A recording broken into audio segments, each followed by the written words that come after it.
두 사회의 같은 주제를 다른 시선으로 바라보며 그 사이의 간극을 함께 질문하고 연결하는 시간.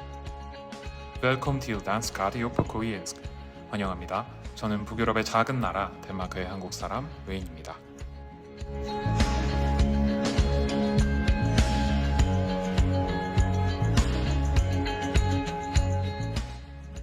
저는 사용자 경험 디자이너로 일하면서 한국과 이곳의 사회를 체감하며 살아온 지난 몇 년간 한 가지 공통된 경험을 해왔습니다.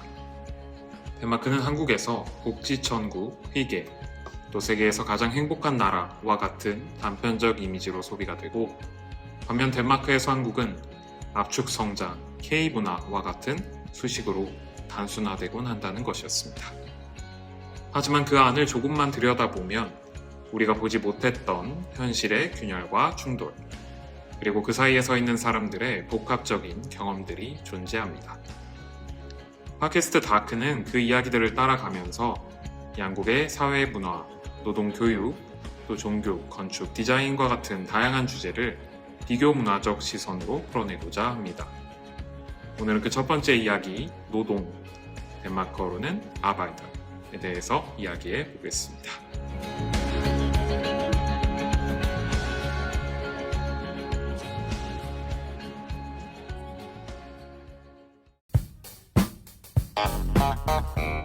Du lytter til Dansk Radio på koreansk. 네, 그럼 본격적으로 책 가짜 노동을 중심으로 한 덴마크와 한국의 노동문화 비평, 덴마크와 한국의 일문화는 어떻게 다르고 두 노동사회가 어떠한 과제로 어떠한 개혁을 위해서 노력하고 있는지에 대해서 함께 이야기 나눠보도록 하겠습니다. 오늘 게스트는요, 코펜하겐에서 지금 7년째 직장인으로 일을 하고 계시죠? 진기님이라고 제가 불러드릴까요? 네, 진기님 모셨습니다. 와, 감사합니다. 예, 영광입니다.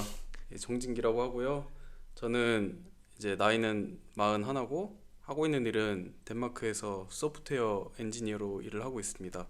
어떤 사업을 하는 회사에서 일을 하고 계시죠? 예, 저희가 하고 있는 회사는 회사, 그러니까 마리타임 분야랑 IT가 겹쳐져 있는 분야예요. 그래서 회사에 있는 기존에 있는 업무들을 이제 디지털화하는 작업들을 하는 회사에서 일을 하고 있습니다. 그러시군요. 주로 맡으시는 프로덕트는 선박을 위한 내비게이션도 만드시고.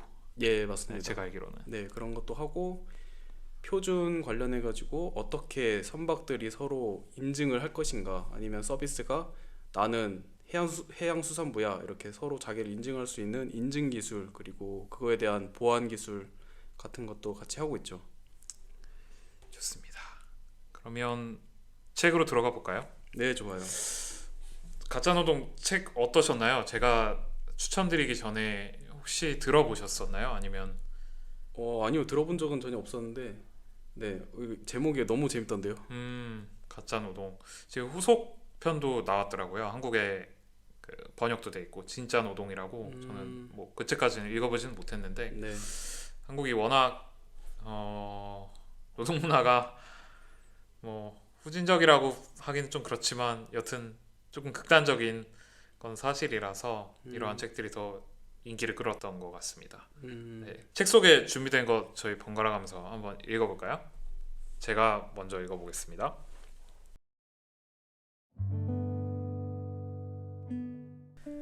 오늘의 책 소개입니다. 한국과 덴마크는 노동 철학과 문화에서 극명한 차이를 보입니다. 한국은 전통적으로 조직 중심의 문화와 장시간 노동 관행이 강하고, 한번 고용되면 쉽게 내보내지 않는 높은 고용 안정성을 특징으로 합니다. 반면 덴마크는 개인 중심의 문화 속에 가족과 여가를 중시하여 노동 시간이 짧고 일과 삶의 균형이 잘 잡혀 있으며, 대신 필요시 인력을 자유롭게 조정할 수 있는 유연한 고용 구조를 갖추고 있습니다. 이러한 차이는 단순한 근로시간의 길이뿐만이 아니라 일에 대한 인식과 태도 전반에 걸쳐서 영향을 미치며, 덴마크 인류학자 데니스 뇌르마르크에져서 바로 이 책 가짜 노동에서 지적한 현대 노동세계의 문제점들과도 밀접하게 연결이 됩니다. 가짜 노동은 우리가 바쁘게 일하고 있지만 정작 의미 있는 성과를 내지 못하는 일, 즉 하는 일 없이 바쁘기만 한 헛된 노동의 문제를 다룬 책입니다. 저자는 지식사회와 조직 문화 속에서 직원들이 일의 의미를 상실하고 성과 없는 관성적 업무에 매몰되는 현상을 밝히며 특히 쓸모없는 보고서 작성이나 끝없는 회의 등이 어떻게 우리의 시간과 에너지를 소모시키는지 비판합니다. 오늘 저희는 한국과 덴마크의 노동 환경을 비교하면서 각 나라의 문화가 이러한 가짜 노동의 문제와 어떻게 맞물려 있는지를 살펴보겠습니다. 또한 두 나라의 실제 정책 사례와 가짜 노동에서 언급된 개념들을 연결해 일의 의미 상실, 성과 없는 노동의 관성, 불필요한 보고서, 회의 문화를 중심으로 한번 이야기를 펼쳐보겠습니다.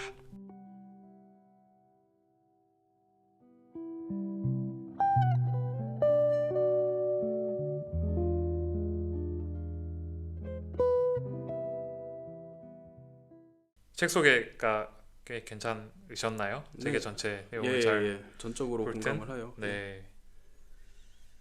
제 동료의 도움을 조금 받았습니다. 누군지 알 것 같은데. 네.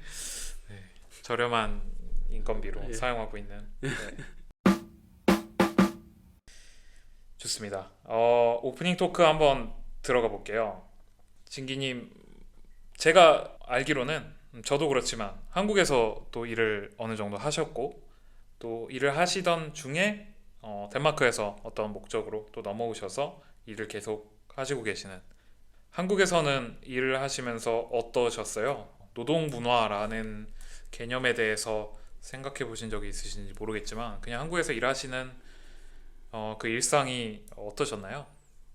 물론 엄청 좋았던 점도 있고요. 좋지 않았던 점도 있었는데요.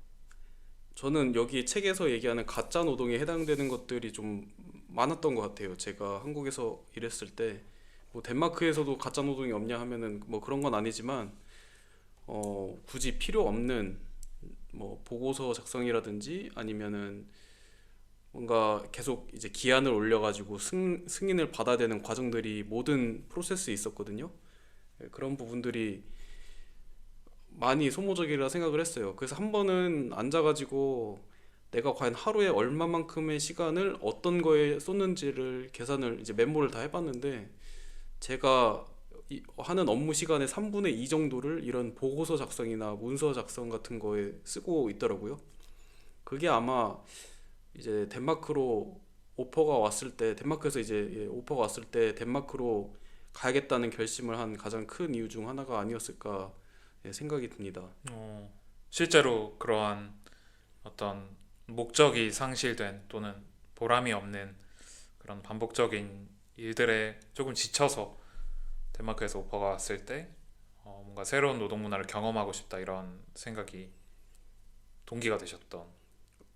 그렇게 말을 할 수는 없는 게 네. 제가 여기에 노동 문화를 알지는 않았어요 그때. 네. 그런 건 아니었고 단지 그렇게 3분의 2 정도 시간을 그런 시간에 소모적인 시간에 쓴다는 거는 나머지 3분의 1 시간에 저를 쥐어 짜야 된다는 얘기였고, 왜냐면 그때가 진짜 저의 성과를 낼 수 있는 시간이기 때문에. 네. 근데 이제 그 시간 안에 또 못하면 야근을 해야 된다는 거였겠죠. 그래서 그게 좀 부담스러웠던 것 같아요 그때는. 그러셨군요. 저도 어느 정도 마찬가지였던 것 같아요. 그러니까 이따가 잠깐 얘기를 하긴 하겠지만 한국의 노동 문화를 두 키워드로 요약한다고 하면 조직 중심 첫 번째, 그리고 두 번째는 장시간 노동의 관성 이건데 저는 저희 회사는 뭐 감사하게도 후자에는 해당이 많이 되진 않았었던 것 같아요. 네, 야근을 그렇게 많이 했던 기억은 사실 잘 없고, 근데 첫 번째 조직 중심의 문화, 개인이 몰개성화되고 조직의 목표 달성 또는 조직의 안위, 어떤 체면 이런 것들을 위해서 개인들이 굉장히 비효율적인 일들을, 이게 내 개인 사업이라면 절대 하지 않을 그런 일들을 네, 많은 시간을 투자해서 했었던 그런 기억이 납니다. 네.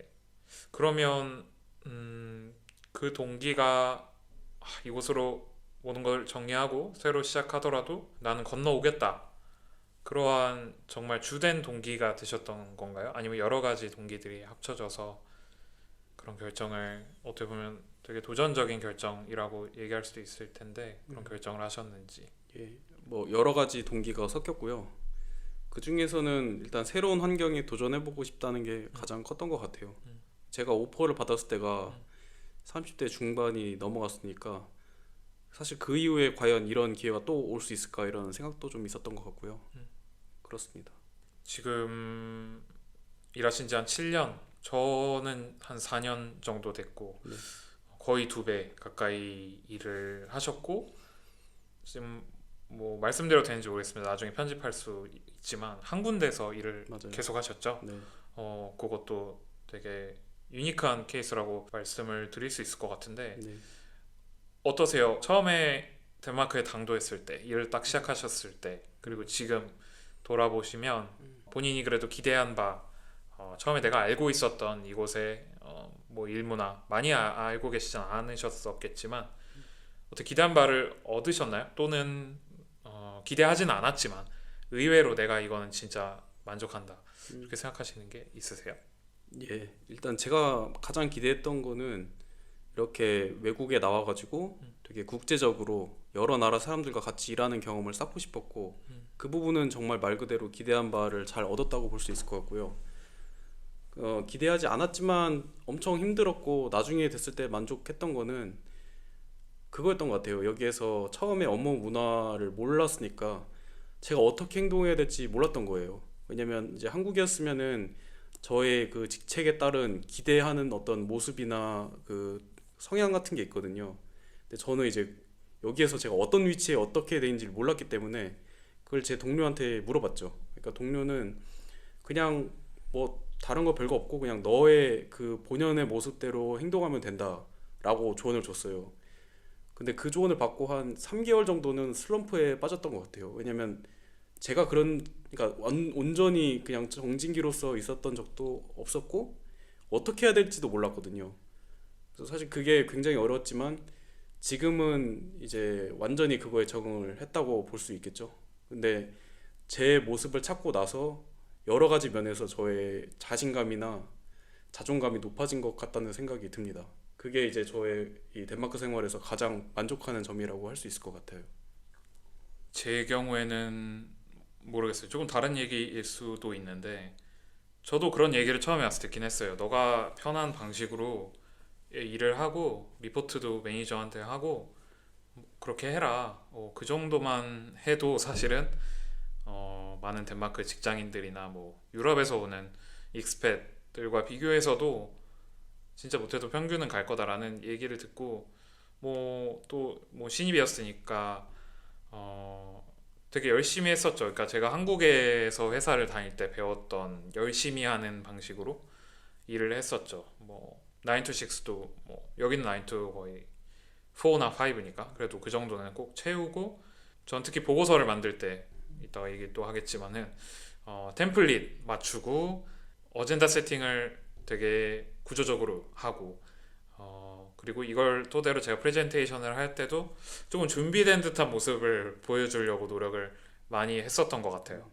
근데 그게 뭐 CEO들이나 매니저들 이런 사람들은 되게 좋아했던 것 같아요. 생각보다 일을 잘하는 친구인 것 같다라는 인상을 제가 그분들한테는 주는데 성공했었던 것 같은데 이거의 문제는 그 아랫단에 있는 제 피어들이나 뭐 제 주니어가 될 수도 있고 다른 팀에 있는 멤버들이 될 수도 있고 그런 친구들이 그렇게 좋아하는 것 같지는 않다 이런 느낌을 받았거든요. 그 친구들이 봤을 때는 말 그대로 가짜 노동일 수도 있고 조금 더 직접적으로 말하면 제가 되게 정치적으로 행동한다 그런 피드백을 제가 이렇게 아름아름 간접적으로 좀 들을 수가 있었어요. 그래서 한국에서는 그런 것들을 나서서 해야 한다면 여기서는 반대로 의도적으로 좀 일의 완성도를 낮춰야 될 때도 있다. 네, 저는 그렇게 회사 생활하면서 많이 느끼거든요. 그게 장점이 있을 수도 있고 단점이 있을 수도 있을 것 같은데 여기 유럽 업무 문화가 좀 그런 게 있는 것 같아요. 약간 개인이 이렇게 특출나게 되는 것을 네. 좀 안 좋게 보는 경향이 있는 것 같아요. 네. 예, 전반적으로 이렇게 다 팀이 돼가지고 누가 잘했다 이런 것보다는 그냥 두루두루 해서 어떻게 이제 넘겼다 이게 중요한 거지. 음. 그 중에 야 이거 결국에 내가 한 거지 이런 식으로 뭔가 한 명이 탁 이렇게 튀는 거를 되게 안 좋아하는 것 같은데 한국의 경우는 좀 반대인 것 같아요. 한국은 개인이 이렇게 탁 나서는 게 굉장히 다른 사람에게 이렇게 통찰과 어떤 좋은 영향을 주는 그런 건데 네. 좀 약간 그런 면에서는 성향이 반대라고 느껴질 수도 있겠네요. 맞아요.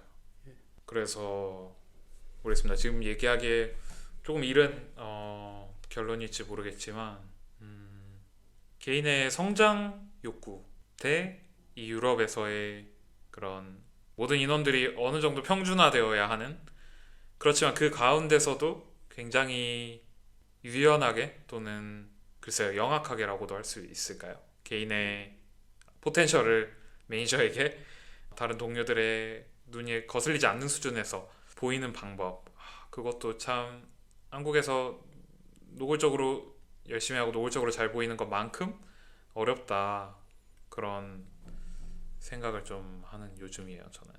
그게 이 책에서 말하는 가짜 노동이네요. 유럽의 가짜 노동입니다. 맞아요. 그렇죠. 근데 그런 것들에 대한 직접적인 비판은 사실 저는 찾지는 못했거든요. 이 맞아요. 책에서. 네. 네. 네. 그렇죠. 네. 그냥 쉽게 말할 수 있는 조금 일반적인 케이스들을 좀 협파하자 그런 내용들이었는데, 그래서 아마 이 책이 한국에서도 잘 팔렸고 한국 사람들이 읽기에도 또 공감하기에도 좀 좋지 않았나 그런 생각이 드는데, 뭐 실제로 일하는 저희들이 느끼기에는 그렇습니다. 그런 가짜 노동도 좀 피부로 많이 다가온다 라는 생각을 해봅니다. 맞아요. 네, 가짜 노동이 뭔지 좀 궁금해하실 것 같아요. 그러게요. 모르겠습니다. 동어 반복일 수도 있는데 제가 읽은 바에 따라서 조금 더 보충 설명을 해드리면 정의는 이렇습니다. 한국어로 번역된 정의는 겉으로는 바쁘게 일하지만 실질적 가치나 성과는 없는 일, 이라고 저자가 정의를 했는데, 여기서 한번 저희끼리 상상을 한번 해보시죠. 겉으로는 바쁘게 일하지만 실질적 가치나 성과는 없는 일, 뭐가 있을까요? 이 책에서 나온 예시로는 네. 이렇게 그냥 앉아가지고 키보드 버튼만 이렇게 탁탁탁탁 이렇게 한 버튼만 계속 이제 누르면서 네. 일하는 척하는 사람이 있었다고 하더라고요. 어, 그런 게 이제 가짜 노동의 대표적인 예시가 되겠죠. 맞아요. 아니면 이제 그 회사 캘린더에 네. 내가 무슨 회의가 잡힌 것처럼 네. 이제 계속 등록을 해놓고 어, 실질적으로는 그 회의를 하지 않거나 네. 아니면 뭐 일찍 맞춰가지고 네. 자기 그 시간에 이제 자유 개인 시간을 버는 거죠. 그런 식으로 하는 것도 가짜 노동이라고 할 수 있고. 예. 조금 더 의미를 확장해 보자면 이 책에서 언급하는 내용이기도 하지만 방금 진기님이 말씀하신 것들은 어떻게 보면 가짜 노동이기에 앞서서 좀 태업에 가까운 네. 맞아요. 그렇게 이야기를 할 수도 있을 것 같은데, 이 책에 말하는 가짜 노동의 핵심은 노동은 노동인 거죠. 네. 근데 그러니까 껍데기도 노동이고 그 형태도 뭔가 결과물이 나오긴 하는 진짜 알맹이가 있는 노동인데, 그게 장기적으로 봤을 때 또는 정말 실질적으로 봤을 때 조직 전체에 부여되는 가치나 성과가 있냐, 그게 조금 확실치 않은 그런 일들을 말을 하는 것 같습니다. 사실 15분, 30분 안에 해도 될 회의인데 어떠한 형식적인 정당성을 갖추기 위해서 1시간으로 늘어난 회의들이라든지 보고서 같은 것들이 될 수도 있죠. 회사의 프레젠테이션 포맷을 맞추기 위해서 또는 고객에게 이것을 전달해야 하기 때문에 한두 장으로도 사실 완성될 수 있는데, 그걸 좀 늘려서 뭐 여백을 늘릴 수도 있고 이미지를 많이 넣을 수도 있고, 아니면 그냥 위키에 찾아보면 나오는 내용들을 사이사이 끼워 넣어서 뭔가 뭐랄까요, 일본어를 사용하면 안 되니까 네, 좀 있어 보이는 있어빌리티라고 한국에서 얘기를 했던 거를 제가 기억이 나는데, 네, 그런 것들이 될 수 있을 것 같아요. 그 밖에 또 한 가지를 제가 보충해 드리자면 관리직들 또는 그들의 필요 이상의 디테일한 성과 평가, 여기서는 마이크로 매니지먼트라고 얘기를 하더라고요. 제 매니저 같은 경우는. 그래서 본인은 마이크로 매니지먼트를 참 하기 싫다. 그게 덴마크의 일문화가 아니다. 이런 얘기를 제가 한번 들은 적이 있는데 본인은 효과적이라고 생각하지만 실제로는 그 반작용, 부작용만 남는 그런 의미 없는 감독 업무도 가짜 노동의 굉장히 중요한 한 형태다. 저자가 이렇게 이야기를 합니다.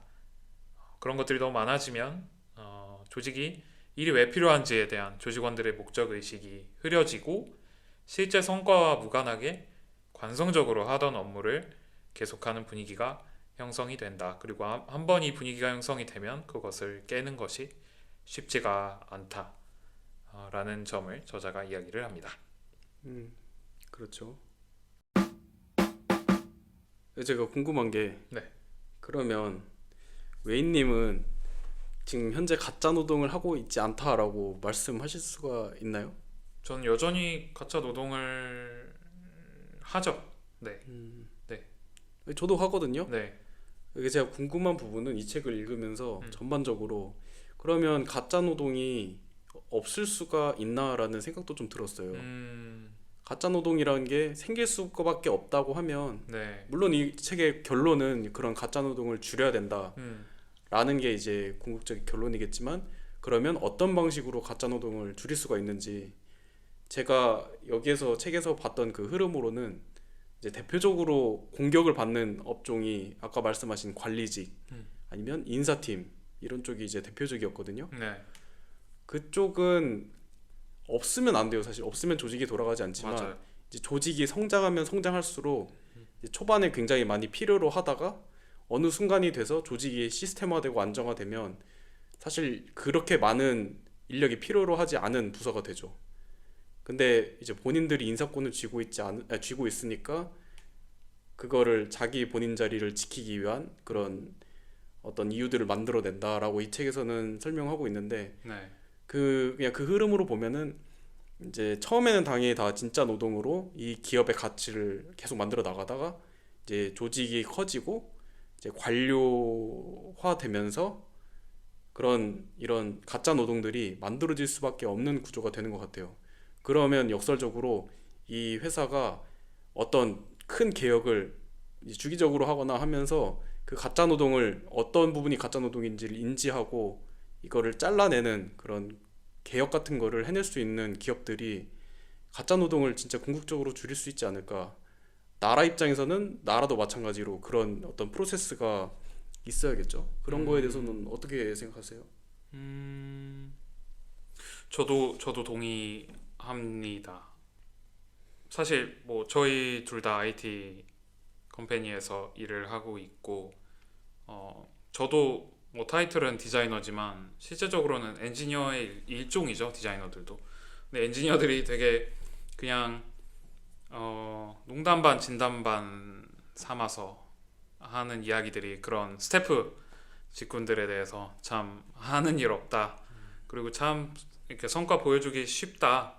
그런 이야기들을 많이 하는데 그렇다고 해서 그들이 극단적으로 슬림화됐을 때 그 스텝 조직들이 운영 조직들이 그렇게 되었을 때 장기적으로 조직에게 이익이냐 또는 우리 실무직들 또는 프랙티셔너들에게 이익이 될 만한 일이냐라는 것은 또 다른 이야기인 것 같아요. 맞아요. 네. 특히 네. 스태프 쪽들에서는 본인들의 성과를 정량적으로 표현하기가 아주 어려운 것 같더라고요. 예를 들어서 어떤 업무에 적절한 사람들을 배치해서 업무가 잘 진행되도록 했다. 근데 사실 이거를 어떻게 누군가 이미 안 좋은 사람, 그러니까 그 다른 대체 인력으로 했을 때 성과가 안 좋은 거랑 비교를 할 수도 없는 것이고, 그 사람은 자기의 능력을 발휘했지만 그거를 이제 어떻게 어필하기가 조금 어려울 것 같긴 해요. 그런 업무들은. 근데 그럼에도 불구하고 그 사람들이 있어야지 적재적소의 인력들이 맞게 배정이 되고 업무가 이제 원활하게 진행이 되도록 하는 거죠. 맞습니다. 근데 아주 어려울 것 같아요. 그 평가를 이 사람을 어떻게 평가할 것인가에 대한 거는 과연 그런 평가가 의미가 있는 것인가라는 생각도 들기도 하고요. 여기에서 이제 가짜 노동에서 얘기하는 것도 평가를 위한 가짜 노동들도 있거든요. 보고서 작성이나 뭐 이제 네. 평가를 위한 이제 데이터를 만들어내는 거죠. 음. 그 자체가 또 업무가 될 수도 있기 때문에